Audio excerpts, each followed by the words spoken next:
To learn complete practical explanation of address resolution protocol, please watch this video till the end. Today we will discuss the connection establishment process working of address resolution protocol. First of all, in any communication, when in a local area network, when two computers wants to communicate, they must know two of the basic things about each other. One is an IP address and the second one is the MAC address. Usually the source knows the destination IP address and it needs the MAC address of the destination. So for this purpose, address resolution protocol is used to get the MAC address of the destination. Here is a scenario in which we have three computers connected in the same network. One is having the IP address of 172.16.4.1, the other one is having the 4.2 and the third one is 4.3. It means that all of them are connected in the same network. Here the computer 1 will generate an ARP request to get the MAC address of computer 3. It already knows the IP address of the computer 3, but it doesn't know the MAC address of the PC. So it will generate an ARP request having its source MAC address 1.2.3 and the destination address is layer 2 broadcast address, which is f.f.f. The request will go to the switch. The switch will receive this request and will generate ARP broadcast on its outgoing, all of its outgoing ports except the port from which it has received this request. The ARP broadcast will go towards all of the PCs and PC3 will generate an ARP reply. In this ARP reply, the PC3 says that yes, this is me and here is my MAC address 7.8.9, as you can see here as well. In this ARP reply, the destination MAC address belongs to PC1, which is 1.2.3, and this reply will be considered as unicast reply because in this reply the destination MAC address is mentioned. PC3 will also update its ARP cache for future communication. It will add an entry in its ARP cache about PC1. The reply will go towards the switch and the switch will forward this reply to PC1. PC1 will receive this ARP reply and update its ARP cache as well for future communication. Now the connection has been established between PC1 and PC3 and it can be used for any type of communication. In Windows, we can check the ARP cache of a PC using the command ARP-A, and we can also clear the ARP cache by using this command netsh interface IP delete ARP cache.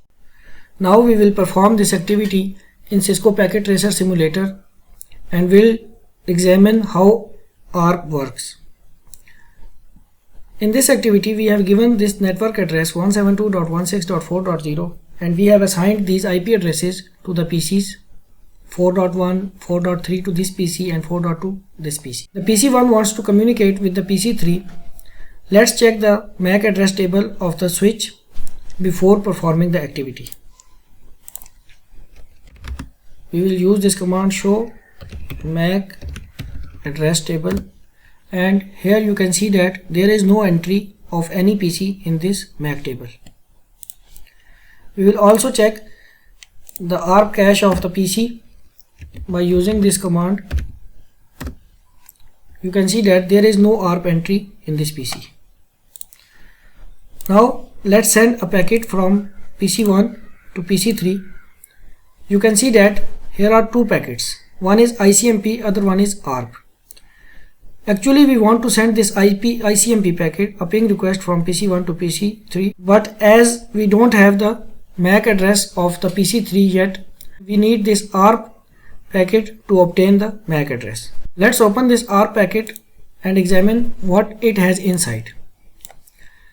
At the outer layer of this packet, we can see that the MAC address of PC1, as we don't have the MAC address of the destination PC, so f.f.f is used as layer 2 broadcast address. So this packet is actually now a broadcast packet. It also has this source IP address 4.1 of this PC and destination IP address of PC3, which is 4.3. So the packet is intended for 4.3. The packet will move from PC1 to switch. The switch will update its MAC table and will add an entry of PC1 connected to it via port fast Ethernet 01. The switch will broadcast this packet on all of its outgoing ports except the port from which it has received this packet. As this packet was not intended for PC2, so the PC2 has dropped this packet and this packet has also arrived at PC3. Let's open this packet at PC3 and see what it has inside. These are the informations when the packet was coming towards the PC3, and these are the informations when the packet will leave PC3 towards the switch. Let's see what these information means. This is the MAC address of the PC1 and this is the broadcast layer 2 broadcast address. This is the source IP address 4.1 and this is the destination IP address 4.3, and this packet is received on the PC at port fast Ethernet 0. Now if we examine the packet at the outer layer when it will leave the PC3, all the informations are changed. Now the source MAC address is of PC3 and the destination MAC address of PC1. It means that the packet has become a unidirectional packet and its IP addresses are also changed. Its source IP address is 4.3 of PC3 and destination IP address of PC1, which is 4.1.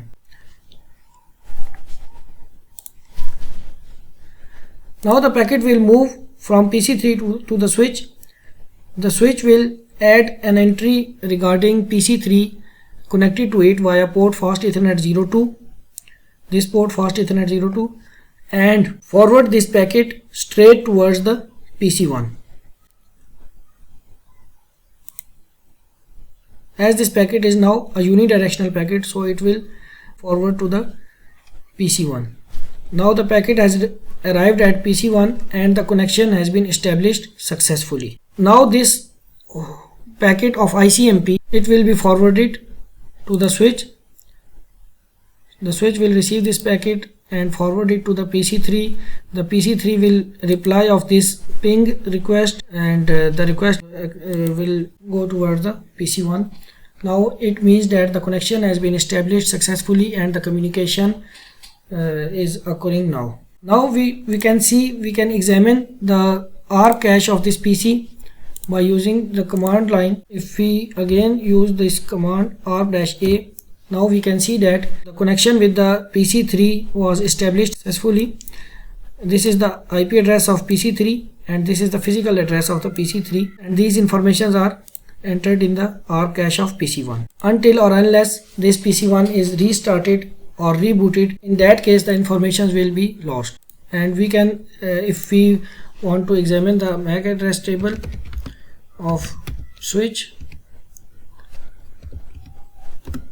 you can see that both the entries regarding PC1 and PC3 are entered in this MAC table. Ports are also mentioned, so the switch will use this MAC table in future for any type of communication between PC1 and PC3. This was the practical explanation of address resolution protocol when both the PCs are connected in the local area network.